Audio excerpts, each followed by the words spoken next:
ఇక్కడ కనిపించే ఫ్రూట్స్ ఇదే మొదటిసారి నేను చూడడం. దాని పేరు కూడా తెలీదు. వాళ్ళనే అడిగాను, రాంబూటాన్ అని చెప్పారు. ఇందులో సి విటమిన్ బాగా ఉంటుంది, యాంటీ ఆక్సిడెంట్స్ ఉంటాయి, మన శరీరంలో ఉండే విష పదార్థాలని బయటికి పంపిస్తుందంట. ఇంకా క్యాన్సర్ కూడా రాకుండా నివారిస్తుంది. ఇది జీర్ణక్రియను మెరుగుపరుస్తుంది, గుండెకు మరియు ఎముకలకు కూడా మంచిది, జుట్టుకు కూడా చాలా మంచిదంట. ఇది ఉష్ణమండల ప్రాంతాలలో పండే ఫ్రూట్స్ అంట ఇవి. మలేషియా, ఇండోనేషియా ప్రాంతాలలో ఎక్కువగా ఈ తోటలను పెంచుతారు. ఇంకా ఆగ్నేయాసియాలో కొన్ని ప్రాంతాలలో కూడా ఈ తోటలను పెంచుతారంట. ఈ ఫ్రూట్ తినడానికి ఎలా ఉంటుంది అని అడిగాను. వాళ్ళు నాకు ఒకటి తీసిచ్చారు.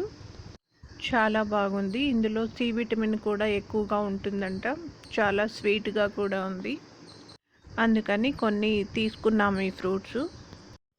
వేలూరు దాటి చిత్తూరుకి వచ్చేటప్పుడు మధ్యలో ఒక చోట కనిపించాయి ఇవి. ఈ ఫ్రూట్స్ చాలా మంచి స్మెల్ వస్తున్నాయి.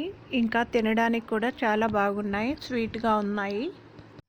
ఈ ఫ్రూట్కి పైన స్పోక్స్ జుట్టులాగా ఉన్నాయి కాబట్టి వీటిని రాంబుటాన్ అని అంటారంట. ఈ ఫ్రూట్ తినడానికి చాలా బాగుంది, జ్యూసీగా ఉంది. ఇది చూస్తుంటే ఆగ్రా మిఠాయి గుర్తుకొస్తుంది నాకైతే. దీని లోపల వైట్గా ఉంటుంది. అయితే దాని లోపల ఒక విత్తనం ఉంటుంది. అది మనం తినకూడదంట, అది విషపూరితం. చూడండి ఎంత బాగుందో కదా ఈ ఫ్రూట్. చాలా మంచి కలర్ ఉంది. ఒక చోట కార్ ఆపాము, జర్నీ చేసి అలసిపోయాం కదా, కాసేపు రిలాక్స్ అవుదామని మరియు ఈ ఫ్రూట్స్ కూడా తిందామని. దీన్ని ఇట్లా ఓపెన్ చేస్తారు.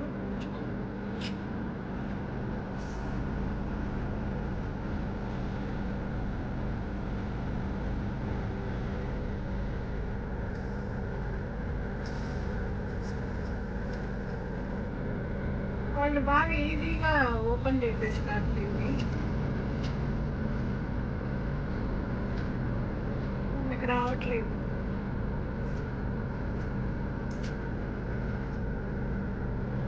ఇప్పుడు ఇట్లా ఈ వైట్గా ఉండేది కూడా వచ్చేయాలన్నమాట. ఇట్లా ఇప్పుడు ఎట్లా ఉండేది, చాలా ఏమంటారు, ఏదో శివలింగము అంటే కర్పూరం లాగా ఉండేది, దాన్ని ఏందో అంటారు, వైట్గా ఉండే శివలింగాన్ని. అలా ఉన్నట్టుంది అనమాట ఇది. దీంట్లో ఉన్న కాయ ఇది. దీంట్లో మళ్ళీ విత్తనం ఉంటుంది.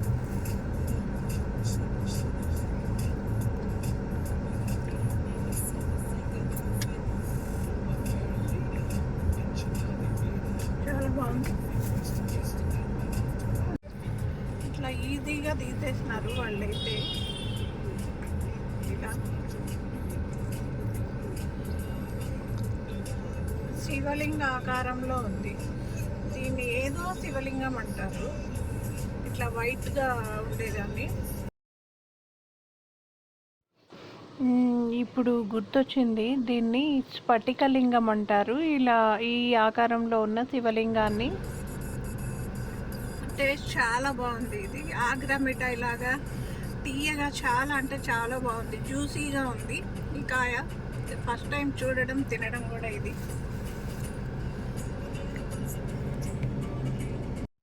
మీకు కూడా ఈ ఫ్రూట్స్ ఎక్కడ కనిపించినా తప్పకుండా తీసుకోండి, చాలా బాగున్నాయి ఇవి.